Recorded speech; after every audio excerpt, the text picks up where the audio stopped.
Ma se devo spiegare della mia storia, devo partire da ragazzo, da bambino, poco più da bambino, insomma. Perché la mia storia comincia da lì, anche col seguito poi dell'immigrazione. Nel periodo della guerra noi eravamo invasi dai tedeschi e vicino a casa mia c'era una casa vecchia dove c'erano alloggiati i tedeschi. E lì c'era un austriaco, un soldato, che faceva l'attendente a un ufficiale tedesco. I miei genitori hanno stretto un'amicizia con questo soldato austriaco perché era sempre lì in casa nostra. Veniva a prendere il latte per l'ufficiale e così, ma era sempre lì in casa nostra. Mangiava polenta con noi che ci piaceva tanto la polenta. Quando che è finita la guerra, lui ha fatto la prigionia e poi è ritornato a casa sua.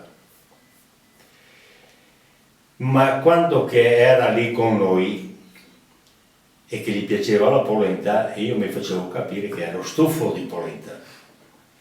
Perché in casa nostra la polenta era la mattina, mezzogiorno e sera. Venivo a casa da scuola che avevo mal di testa solamente del pensiero per mangiare sta polenta. E a lui gli piaceva tanto.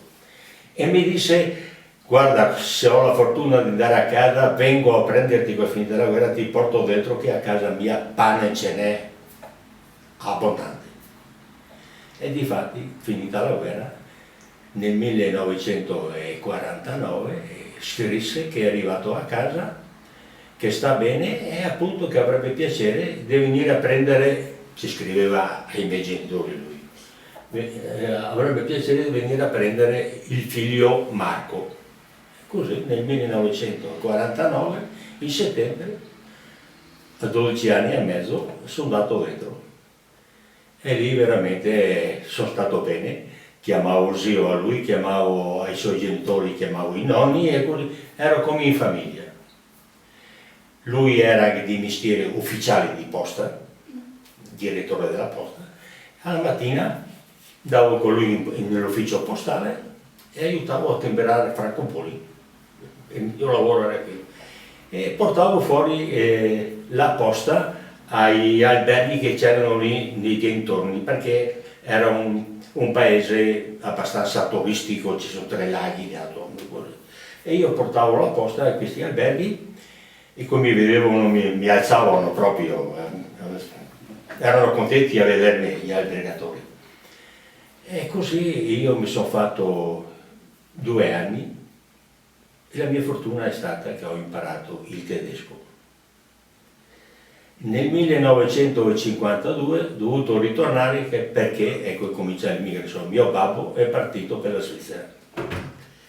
Io sono venuto a casa per aiutare un po' la mamma a casa, ma mio papà ha chiesto al padrone dove si trovava, dicendogli ho un figlio che ha 16 anni, se potessi farlo venire, e il padrone gli rispose sotto le tue responsabilità lo puoi far venire.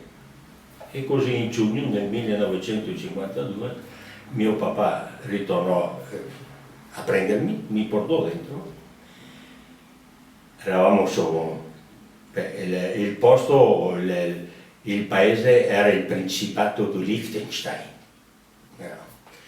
però come abitazione eravamo dentro su una cava di ghiaia, avevamo la baracca. E lì c'era l'impianto di betumaggio e c'era anche l'impianto dove facevano l'asfalto. Allora io ero anche vicino al lavoro perché dalla baracca per andare lì era a pochi metri e il mio lavoro era quello di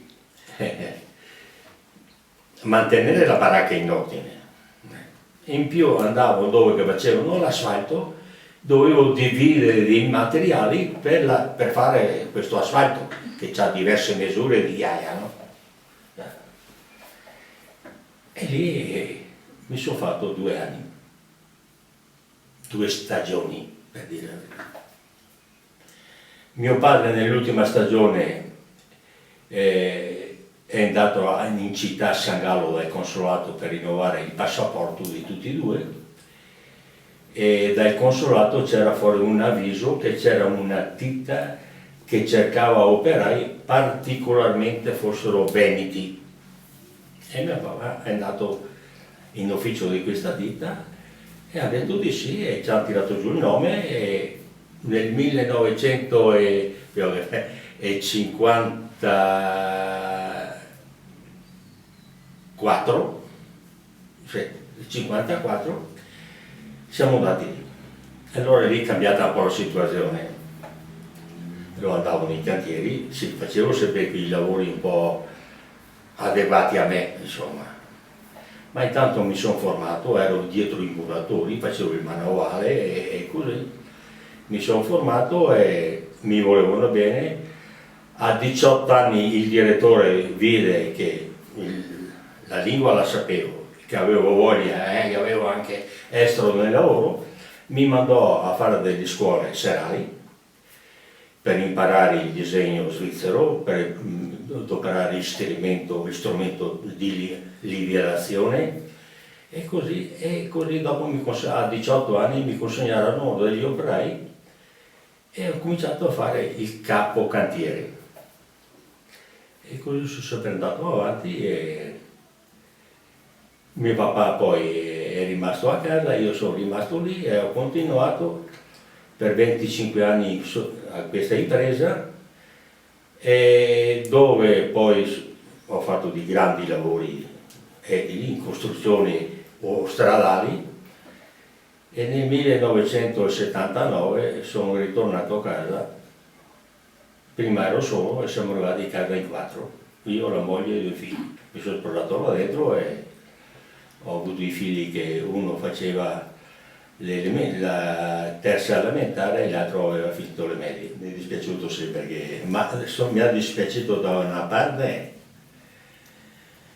perché stavo bene, veramente bene, ma ho dovuto rientrare perché mi è morta la mamma e il papà è rimasto da solo e c'era bisogno di qualcuno in casa che gli facesse compagnia al papà, che gli stesse dietro anche perché aveva una certa età ormai. Devo dire che l'idea di ritornare c'era sempre, perché avevo fatto anche la casa. L'idea di ritornare c'era sempre, ma quando?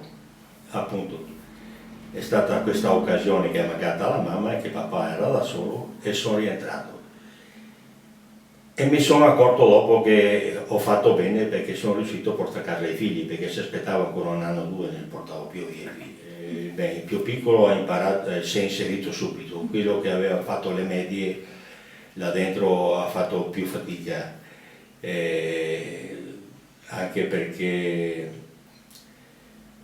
ha visto la differenza della scuola, era già un po', come si dice, maturato in una certa maniera e ha fatto fatica, ma poi insomma si è inserito bene. Non mi sentivo straniero.